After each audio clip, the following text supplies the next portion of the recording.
एक बार एक बच्चे ने अपने पापा से पूछा, पापा मेरी लाइफ की क्या वैल्यू है। तभी पापा ने कहा, अगर तुम सच में अपनी ज़िंदगी की कीमत समझना चाहते हो तो मैं तुम्हें एक पत्थर देता हूँ। इस पत्थर को लेकर मार्केट में चले जाना और अगर कोई इसकी प्राइस पूछे तो कुछ मत कहना, बस अपनी 2 उंगली खड़ी कर देना।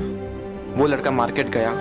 वो कुछ देर तो वहाँ ऐसे ही बैठा रहा, लेकिन कुछ देर बाद ही एक बूढ़ी औरत उसके पास आई और उस पत्थर का प्राइस पूछने लगी।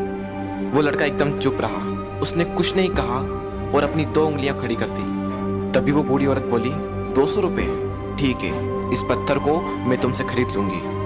वो बच्चा एकदम से शॉक्ड हो गया कि एक पत्थर की कीमत 200 रुपये, जो कि पत्थर जनरली कहीं पर भी मिल जाते हैं, लेकिन उसका प्राइस 200 रुपये। वो तुरंत अपने पापा के पास गया और बोला, पापा मुझे मार्केट में एक बूढ़ी औरत मिली थी और इस पत्थर के 200 रुपये देने के लिए तैयार थी। पापा ने कहा, इस बार तुम इस पत्थर को म्यूजियम में लेकर जाना और अगर कोई इसका प्राइस पूछे तो कुछ मत कहना, बस अपनी 2 उंगली खड़ी कर देना। वो लड़का म्यूजियम में गया और वहाँ पर एक आदमी की नज़र उसके हाथ में रखे पत्थर पर पड़ी और तभी उसने उस पत्थर का प्राइस पूछा। वो बच्चा एकदम चुप रहा और उसने अपनी 2 उंगलियां खड़ी कर दी। तभी वो आदमी बोला, 20,000 रुपये, ठीक है, मैं तुम्हें इस पत्थर के 20,000 रुपये देने को तैयार हूँ, ये पत्थर तुम मुझे दे दो।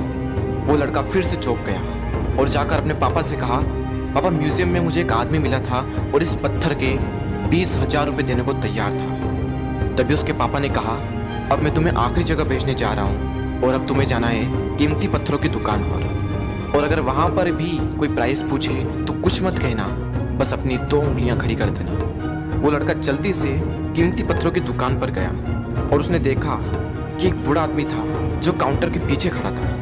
जैसे ही उस बूढ़े इंसान की नज़र उस पत्थर पर पड़ी, वो एकदम शॉक्ड हो गया। वो काउंटर से बाहर निकला और तुरंत उस बच्चे के हाथ से वो पत्थर छुड़ा लिया और बोला, ओ माय गॉड, इस पत्थर की तलाश में मैंने अपनी पूरी जिंदगी गुजार दी। कहाँ से मिला है पत्थर और क्या प्राइस है इसका, कितना लोगे तुम इस पत्थर के लिए। वो बच्चा तब भी चुप रहा और अपनी 2 उंगलियां खड़ी कर दी। तभी वो बूढ़ा आदमी बोला, कितने, 2 लाख रुपए, ठीक है, मैं इसके लिए तुम्हें 2 लाख रुपए देने को तैयार हूँ, प्लीज़ तुम ये पत्थर मुझे दे दो। उस लड़के को अपनी आंखों पर विश्वास नहीं हो रहा था। वो जल्दी से अपने पापा के पास पहुंचा और बोला, पापा वो बूढ़ा आदमी इसके लिए 2 लाख रुपए देने को तैयार है। तभी उसके पापा ने कहा, क्या तुम अब समझे अपनी लाइफ की वैल्यू? आपकी लाइफ की वैल्यू इस बात पर डिपेंड करती है कि आप अपने आप को कहाँ रखते हैं। ये आपको डिसाइड करना है कि आपको 200 रुपये का पत्थर बनना है या फिर 2 लाख रुपए का। जिंदगी में कई सारे ऐसे लोग होते हैं जो आपसे बहुत प्यार करते हैं, उनके लिए आप सब कुछ हैं।